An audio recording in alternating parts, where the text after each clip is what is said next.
Last, never give up, letter N. At sa kabila ng mga sakit, pasakit, karamdaman, mahirap na laban ng buhay, huwag po tayong sumuko. Kahit matagal ang ating hihintayin or hinihintay. Sabi po sa Galatians chapter 6 verse 9, huwag tayong manghimagod sa paggawa mabuti, sapagkat sa ng panahon tayo ay mag-aani. Wow!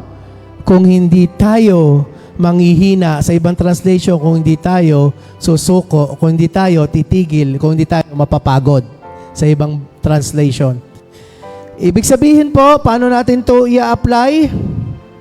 May mga tao na 3 beses nang nalugi, ilang taon naghahanap ng trabaho, matagal nang may utang, parang walang nangyayari.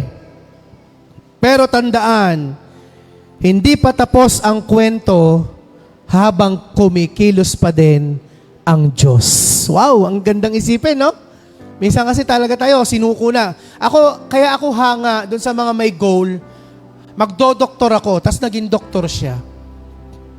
Magiging engineer ako balang araw. At makita mo, naging engineer nga. Alam niyo pag mga ganon, because they did not give up.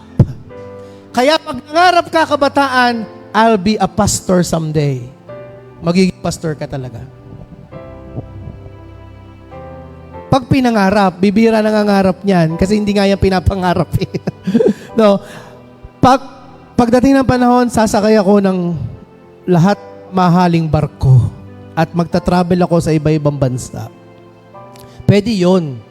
Kasi kung yun ang kalooban sa'yo ng Diyos, mangyayari. Laging ganun ang Panginoon eh. Pag ayaw niya, may proseso ang Diyos sa'yo. Pag gusto niya, magugulat ka na lang, andun ka. Naabot mo, natapos mo, nailaban ng Diyos para sa'yo. Amen? Kaya pagka ang mga anak, parang imposible kayong makakapag-aral ng gusto nyong kurso, just open it up to your parents. Bahala ang Diyos sa magulang nyo. Just open it up. Kasi gagawa ang Diyos pag inopen mo ang mga alalahanin yan o yung mga bagay na yan na ayaw mong sukuan. Amen? Recall the story of Job na nawala ang kanyang ari-arian, pinahintulutan ng Diyos na ang negosyo ay malugi, ang mga anak ay mawala sa kanyang piling, mamatay. Alalanin natin to, no? Yung kalusugan niya, grabe, no? Buong katawan may pigsa, may nana, may sugat.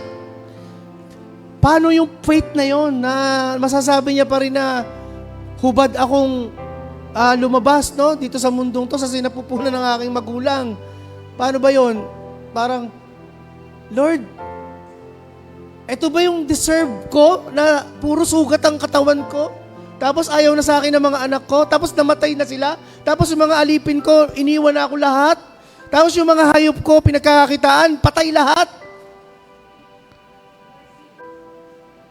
Oo. Eto matindi. Ang galing ni Mami, no? Yung asawa mo na mismo, tatalikuran ka na, sorry, ang baho mo na eh. Ang pangit-pangit mo na eh. Ang pangit na ng balat mo eh. Nakakadiri ka na eh. Ganun kaya? Hindi natin alam eh, no?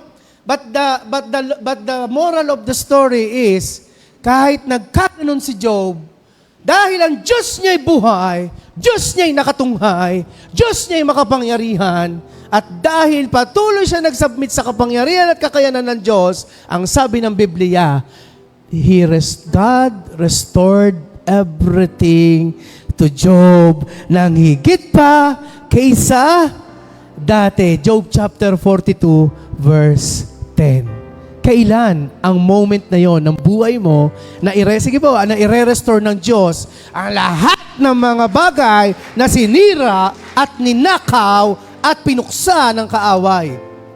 Be excited kapag ang Diyos na ang nag-o-orchestrate. Kasi ang ending lagi kapag tayo hindi sumusuko ay ang Panginoon ay kumikilos at patuloy na kikilos. Sa ating key statement, faith does not quit when pain appears.